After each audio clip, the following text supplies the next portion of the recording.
Smooth. Too smooth.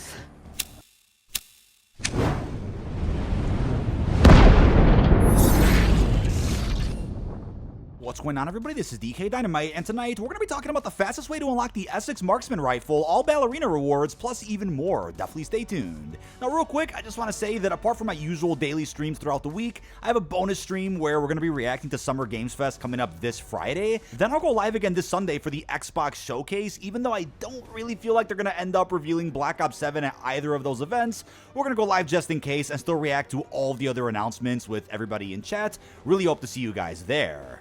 Now in the background, we got some gameplay of Team Elimination, which has been live for the last week and a half. It's as if Control, Kill Confirmed, and Cyber Attack had a baby. So if you're familiar with those modes, then you'll probably know what's going on here inside of this one. But speaking of BO7 real quick, I have kickstarted what I'm going to call my early coverage of COD 2025. It's that time of the year. There's really not much going on within BO6 or Season 4 right now. So I figured, you know what? There's a ton of info that has been pouring in over the last couple of months about the next Call of Duty. So let's start breaking all of that down in separate videos, which I did start doing as of this week. So funny enough, something that I do want to mention is the week of June 19th doesn't seem to be too important for BO6, as in there's really not anything happening in the game, and that's perfect timing for celebrating OG Judgment Day from the Black Ops 2 campaign. What better day than June 19th to start kickstarting some official COD 2025 news? Hopefully something happens, but we'll also go live that day just in case.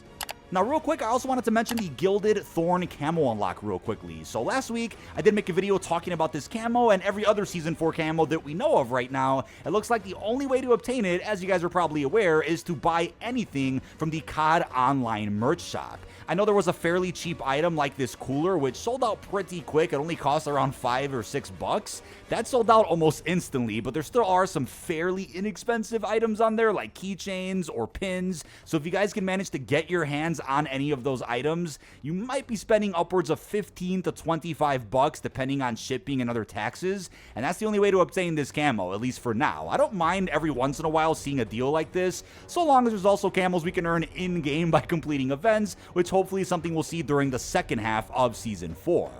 But apart from that, these are this week's patch notes for every single game mode. I feel like they were a bit underwhelming compared to what we were probably expecting following the brand new title update, which just got installed a couple of days ago. Season 4 launched with a number of issues, as we're all aware. But over in the Gunsmith, they fixed an issue with the Model L Drain Hazard blueprint that's in the current Battle Pass. Also an issue with the Storm Rage LC10 blueprint, missing the Mastercraft UI elements. And also a problem with the Compact 92 printed end blueprint. They also confirmed, as I mentioned in a separate vid a few days ago, that allegedly the advertisements for bundles that were appearing in the creator class menus were a part of a test feature that wasn't meant to go live in Season 4. I know nobody's probably going to believe that, but that's what they mentioned here in the patch notes. And then for ranked play, they went ahead and released the correct build with the right map restrictions and the removal of live pings. Looks like a previous build of ranked play ended up going live by mistake. Not sure what happened there. And they've also addressed a problem where the held weapon by the random operator for Crimson 1 was misaligned. They also fixed an issue with zip lines and ascenders and other fast travel mechanics in zombies, since when folks had anywhere but here or nowhere but there, they for some reason just couldn't interact with those map elements. But they also fixed the hunker down challenge in zombies and also adjusted some other UI issues with the lobby and the lifetime leaderboard stats. But apart from other stability improvements, we also have some bug fixes over in Warzone. Really not that many, and there really hasn't been any more transparency about what's going on with Ricochet, since I'm seeing a lot of scary reports out there that the hackers have gotten even worse with the recent update. I guess we'll see how the player base gets spread thin a little bit when they end up releasing Rebirth Casual and Rebirth Ranked later on within the mid-season. But these bug fixes did address a lot of the stuttering, the hitching, some weird crashes, the correct SR being mounted.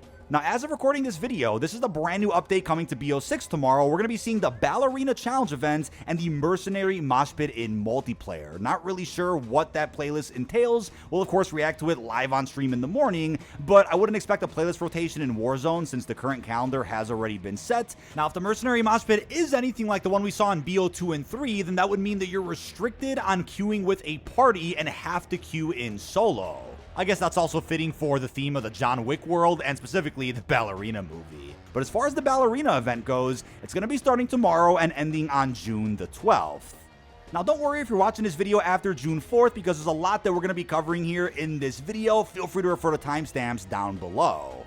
So the event sadly is another collection-based one. I was hoping for some actual difficult challenges or just challenges in general for every game mode, since we've seen the most amount of events be focused on collection or XP, when we've really only gotten, I think, 2 traditional challenge events in BO6 where there were actual objectives to do in MP, Warzone, or Zombies. But the way this collection event works is simple. You'll get the high table coins after getting kills in multiplayer and Zombies, or when you open up loot chests in Warzone. Could be in Rebirth, could be in Verdansk, any game mode in Warzone. You just won't get any high table coins after getting kills in Warzone, which I think is unfortunate, since I would love to see how different that would make these events if you can also get some coins by killing enemies.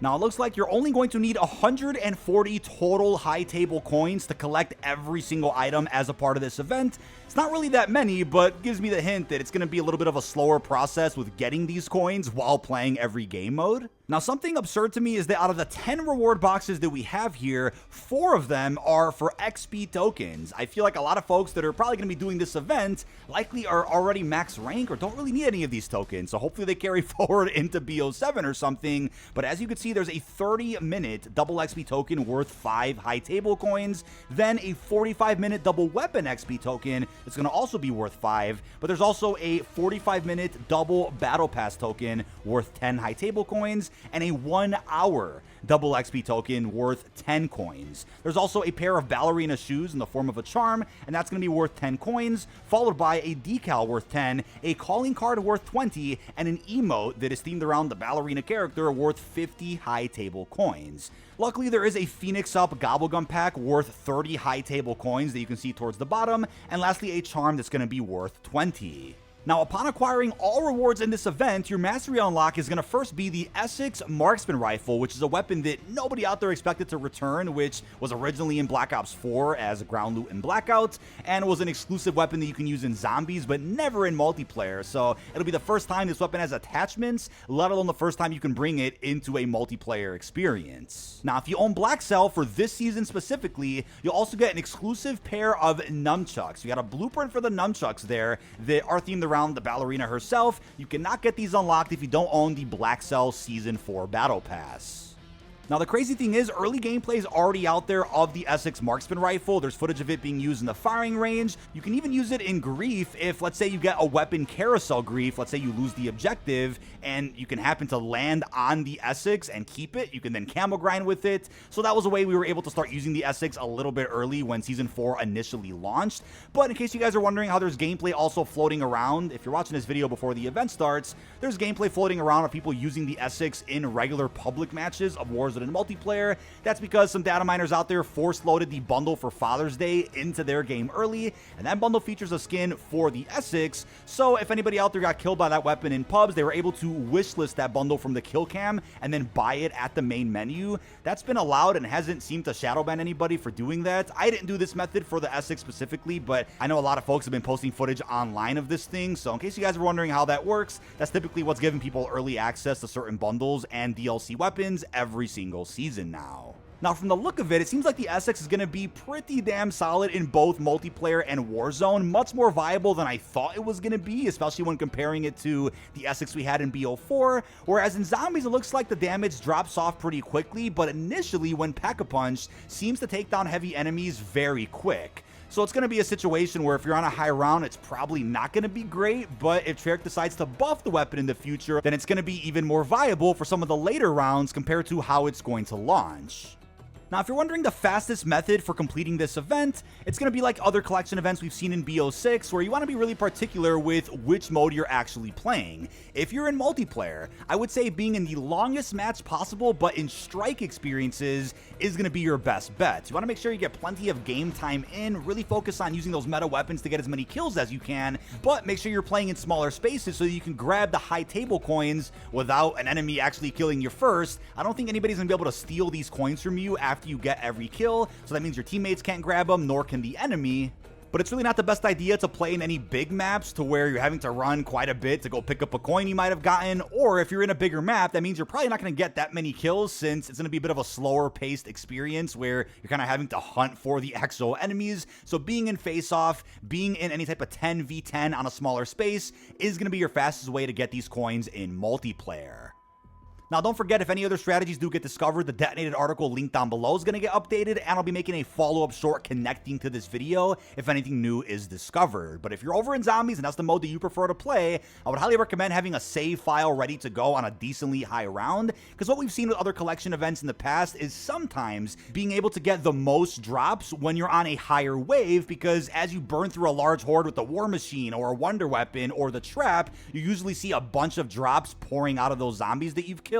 Now, what we've also seen many times now with Black Ops 6 collection events is a soft cap with how these events work in zombies, to where every time you get, let's say, a good 7 to 10 in the match that you're in, you'll get soft cap for a dozen or so rounds, and it'll take you even longer to finish that event in zombies, to where what you have to do is save and quit that match, go back in, get another 10 of the coins, and then rinse and repeat. Now, if you don't have to save and quit and you could just keep playing infinitely on some higher rounds and get the whole event done in like 45 minutes to an hour and a half, then that would be ideal. But again, we've seen Treyarch also adjust the drop rates in zombies as an event goes live, depending on if it's too easy or too difficult. But Warzone has always been the best bet for me when it comes to these collection events, where what you'll do is drop in some of the high populated areas with a bunch of loot, so high value zones that are also marked on your map, and you want to go pop supply UAVs. You can buy them in buy stations and plunder, or you can find them in a loot chest, and you want to also bring the battle ready wildcard in, which gives you a free supply UAV with every spawn, and it'll actually mark the legendary chest around you. Coins can be found in any type of chest, but most commonly in the orange ones, so using a supply UAV to your advantage to get this event done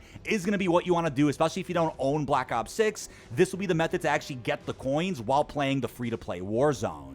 But that is about it. This has been dkdynamite. Leave your thoughts down below in the comment section. Sadly, there's no John Wick operator or event pass or separate challenge event, but I'm sure they'll end up doing another collab, especially if this one is successful. They'll probably do that either later in Season 4 as a surprise, or whenever John Wick 5 ends up coming out, probably in the next year and a half. Leave your thoughts down below on the event rewards and the Essex Marksman rifle. Really hope you've enjoyed, and peace out, everybody.